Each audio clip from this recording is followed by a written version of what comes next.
Dari sekian cerita Mi'raj yang mungkin jarang disebutkan adalah riwayat di Sahih Muslim. Di kitab saya halaman 83 saya baca, di antaranya dijelaskan falamma alauna sama ad-dunya. Jadi di peristiwa Mi'raj yang jarang diceritakan orang itu, Rasulullah itu ketemu Nabi Adam. Dan Nabi Adam itu disebutkan di sini faidan an yaminihi aswidatun wa an yasarihi aswidatun. Dari sisi kanan itu ada kelompok besar, dari sisi kiri juga kelompok besar. Al-Fatihah. Bismillahirrahmanirrahim. Ar-Rahmanir-Rahim. Surah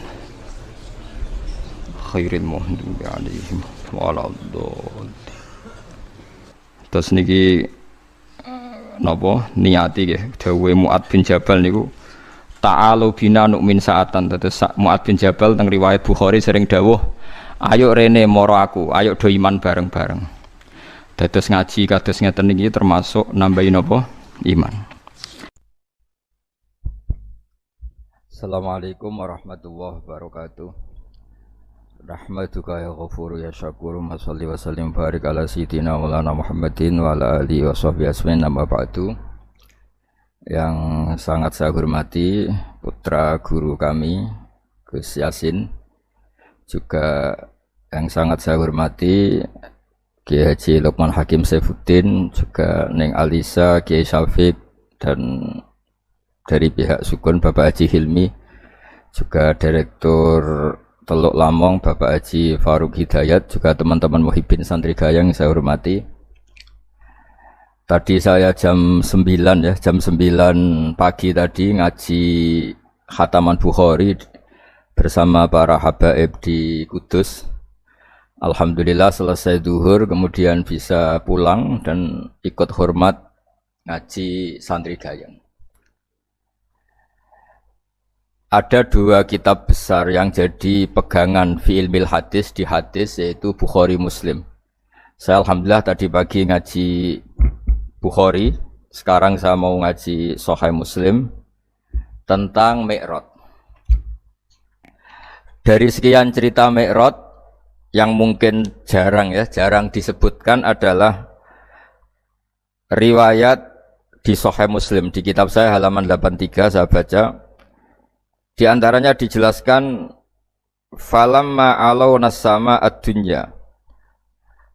Jadi di peristiwa Mi'raj yang jarang diceritakan orang itu, Rasulullah itu ketemu Nabi Adam.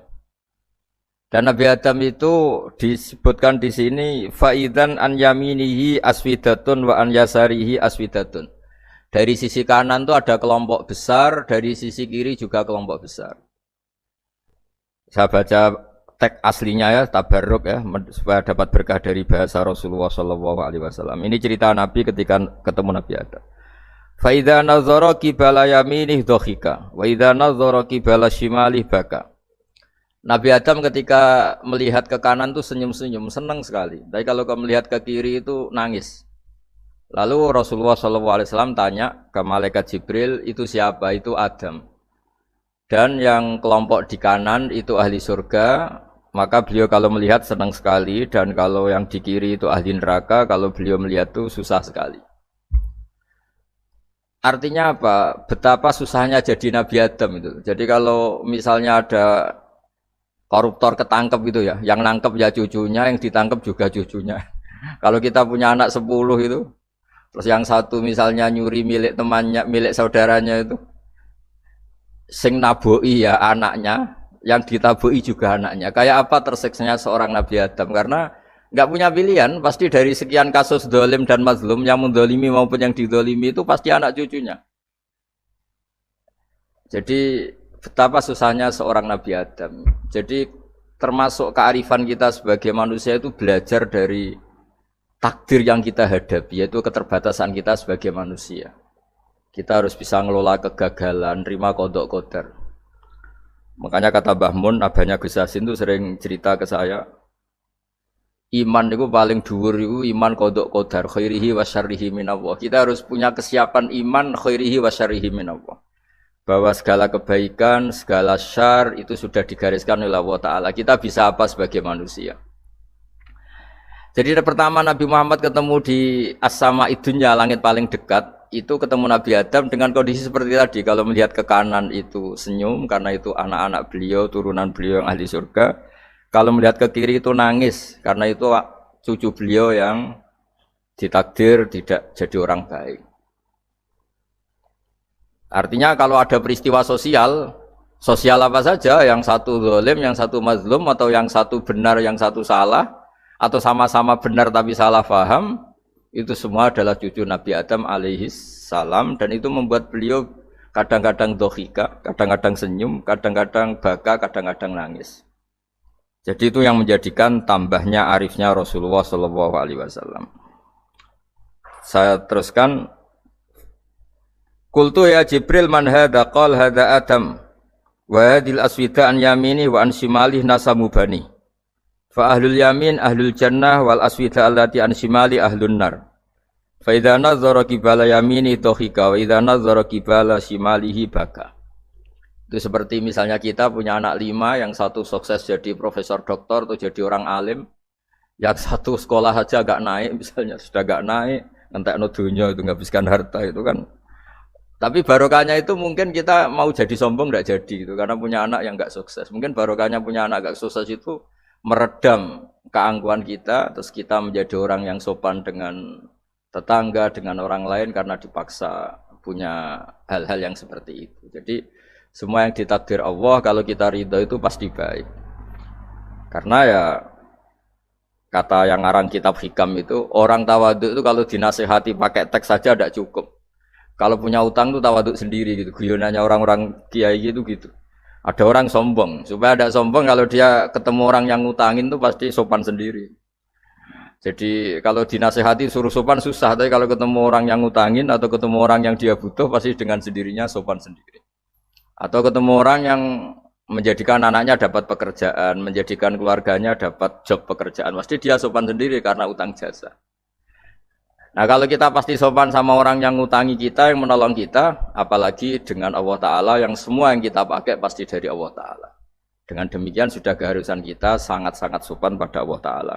Yang implementasinya dengan sujud dan dengan sholat. Itu juga yang dibawa dari hasil Mi'raj. Ini saya baca tagnya ya, saya tadi jam 9 baca Bukhari di Kudus sama beberapa habaib, Alhamdulillah. Sekarang saya teruskan dengan Sahih Muslim. Termasuk kitab 6 yang paling dipakai ahli sunnah itu Al-Kutubus Sittah, yang paling pokok itu adalah Bukhari Muslim. Terus kemudian naik-naik terus ketemu Marartu bi Musa alaihi salam. Ini nabinya Bani Israel. Saya kemudian ketemu dengan Nabi Musa alaihi salam. Nabi Musa itu nabinya Bani Israel. Jadi orang Bani Israel itu bawaannya itu protes. Protes itu komplain. Ketika makomnya beliau dilewati Rasulullah SAW, kelas beliau sebagai nabi, beliau nangis. Ketika nangis ditanya, "Ma yubkika, kenapa engkau nangis ya Musa?" Terus ini saya baca supaya seperti tagnya. Kata Nabi Musa, "Rabbi hadza ghulamun ba'astahu ba'di. Yadkhulu min ummatihi al-jannata aktsaru mimma yadkhulu min ummati." Ini lelaki atau nabi junior, nabi yang datangnya setelah saya, mestinya senior saya. Tapi nabi ini sukses, umatnya lebih banyak masuk surga ketimbang saya. Ini yang bikin saya nangis. Jadi pikirannya Nabi Musa kalau beliau senior, beliau lebih dulu ya umatnya lebih banyak masuk surga. Ternyata enggak, masih banyak umatnya Rasulullah SAW. Dan ini gaya beliau yang suka protes itu berkah, karena protesnya orang soleh. Saya ulang lagi, apa-apa kalau dilakukan orang soleh itu pasti barokah. Ketika Rasulullah dapat perintah 50 sholat, itu Nabi Ibrahim pertama yang dilewati karena di langit paling atas dibanding nabi-nabi yang lain. Itu Nabi Ibrahim diam karena beliau tidak punya tradisi protes. Semua nabi diam karena Allah memerintahkan pasti sudah bagus lah, sudah diukur kekuatan hambanya. Tapi ketika Nabi Musa, beliau orang pertama komplain. Dapat apa kamu ya Muhammad? Dapat 100 sholat, dapat 50 sholat. Apa komentar Nabi Musa? umat saya lebih gagah-gagah, lebih keren-keren. Pernah saya uji itu tidak ada yang mampu, apalagi umat kamu. Maka kamu mintalah keringanan. Fas'alhu takhfif, kamu harus minta keringanan. Masyhur tuh riwayat itu. Kemudian Nabi minta keringanan sama Allah dipotong hanya 5. 5 masih 45, dipotong lagi 5 masih 40 sampai 9 kali pemotongan. Akhirnya jadi 5 sholat. Itu satu menjadi pelajaran bahwa hubungan dengan Allah Ta'ala itu tidak perlu malu. Karena Allah itu suka kalau dimintain.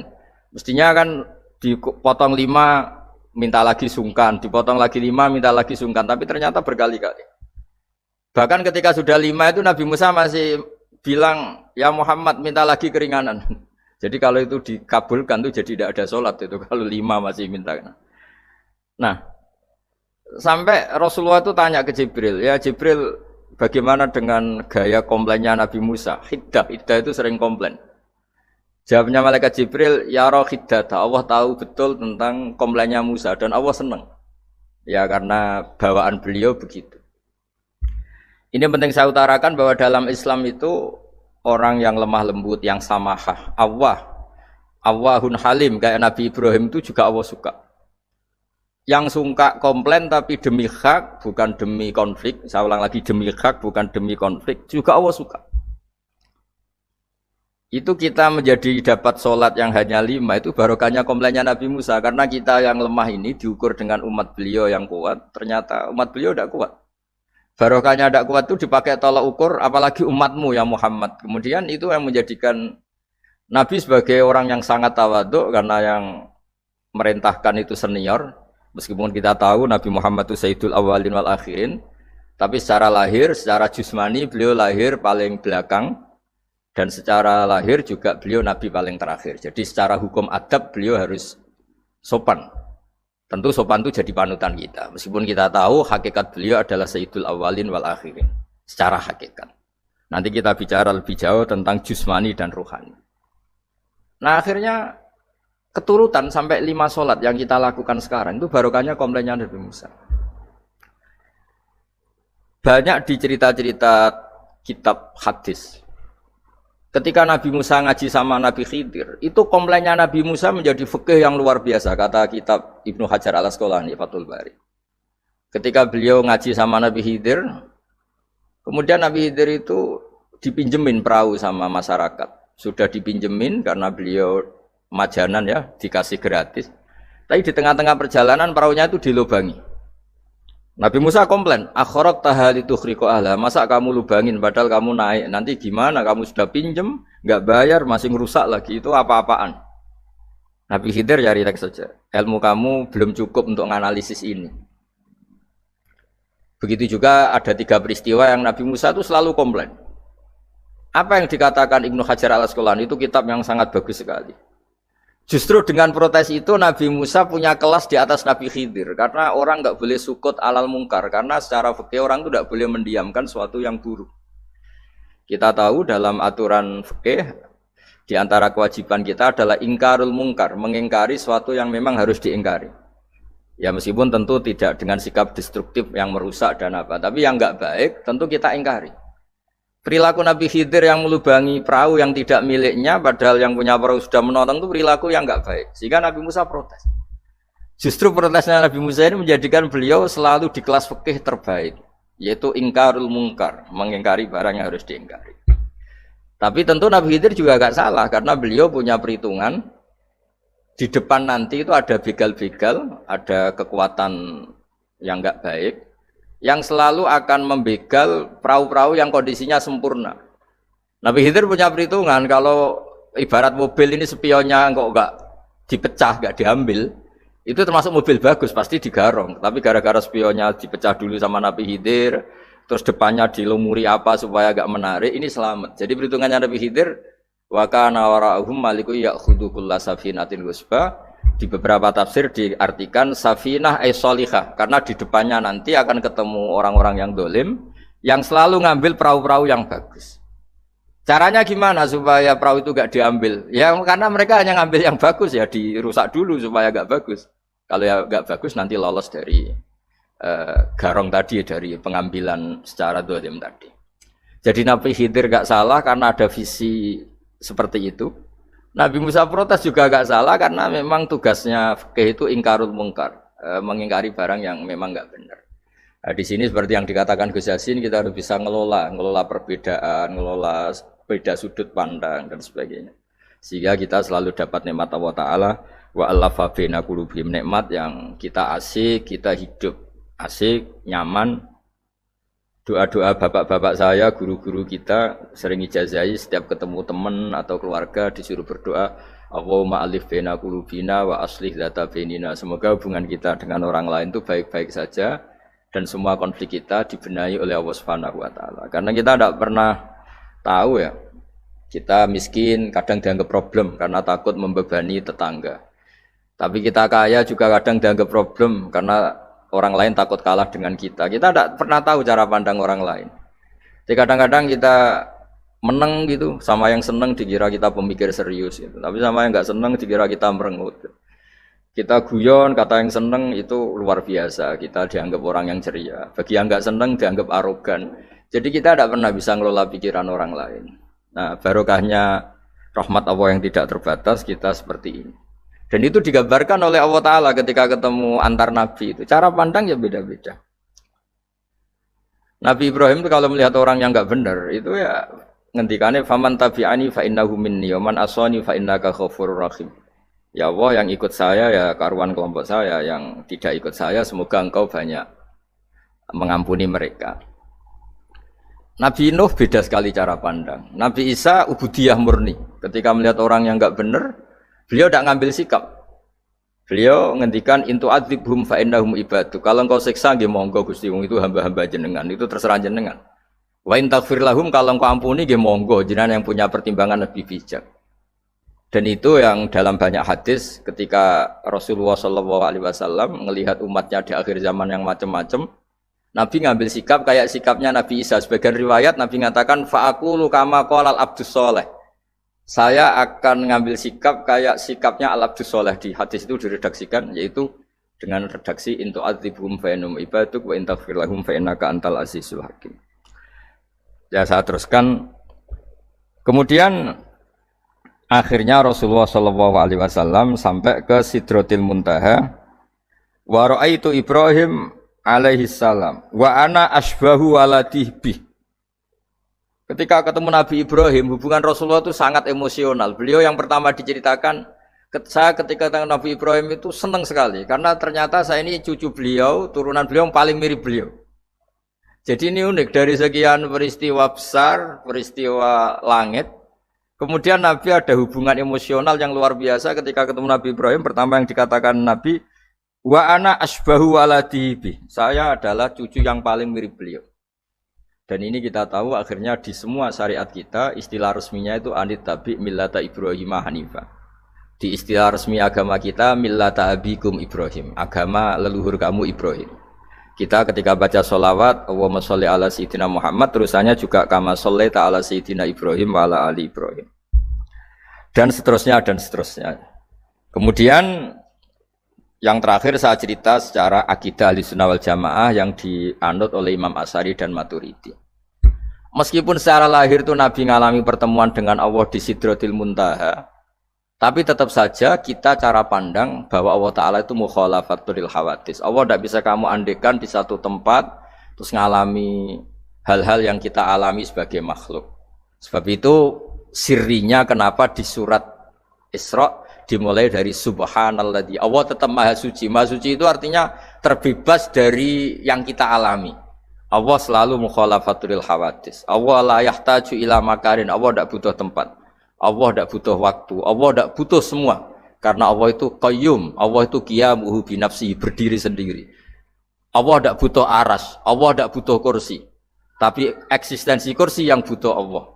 Allah tidak butuh aras, tidak butuh kursi, tidak butuh langit, semuanya itu berdiri karena Allah, bukan sebaliknya Allah berdiri di atas semuanya. Sehingga kita mulai kecil diajari Allah itu siapa? Al-Qayyum, kalau bahasa kita qiyamuhu binafsi, selalu berdiri sendiri, dan Allah itu Al-Ghaniyul Mutlaq, nggak butuh yang lain. Di sini pentingnya selalu Nabi ngendikan subhanallah, subhanallah, wiridanya tetap Allah itu maha suci, Allah maha besar, Allah maha agung, dan keagungannya diantara ditandai Dia punya sifat yang tidak sifat kita. Dia punya keabadian yang tidak bisa kita miliki. Dia punya semuanya yang tidak kita miliki. Itu sebab itu dimulai subhanalladzi asra bi abdi lailam minal masjidil haram. Jadi kata subhana ini maha suci itu maha suci dari tempat, dari waktu, dari apa saja. Meskipun Allah punya adat, punya sunnah memperlakukan hambanya itu dengan logika atau bayangan yang dibayangkan seorang hambanya. Sehingga seakan-akan kita ini ya ketemu, seakan-akan kita bisa ini melihat. Sehingga di surga disebut kita ini melihat Allah. Tapi semua ahli sunnah mengatakan, tapi kamu melihat Allah itu tetap saja bila kaifin walan khisorin. Tidak bisa terus menciri. Menciri itu bisa membatasi sifatnya Allah itu begini-begini, tidak bisa. Tetap Allah itu la tudrikul absar wa wa yudrikul absar. Tapi kita bisa disebut melihat dengan kemakhlukan kita yang profan. Di surga disebut melihat, tapi bukan melihat yang kayak kita melihat antar makhluk yang terus bisa apa itu cerita detail, cerita spesifik, cerita apa tidak bisa. Tetap la tudrikul absar. Ini hebatnya ulama-ulama kita selalu cerita Mi'raj, cerita nazar ila wa fil jannah, melihat Allah di surga. Tapi bersamaan dengan itu selalu cerita Allah itu mukhalafatul hawadits, Allah itu laisa kamislihi syai'un. Jadi terima kasih Gajang utamanya pada Gus Yasin dan yang membantu semuanya. Barokahnya kita ketemu bisa ngaji supaya barokah saya baca teks aslinya di Hadisil Isra karena tadi saya jam 9 sudah baca Bukhari. Ini supaya dapat berkah saya ini baca Sahih Muslim. Sekian dan semoga barokah. Assalamualaikum warahmatullahi wabarakatuh.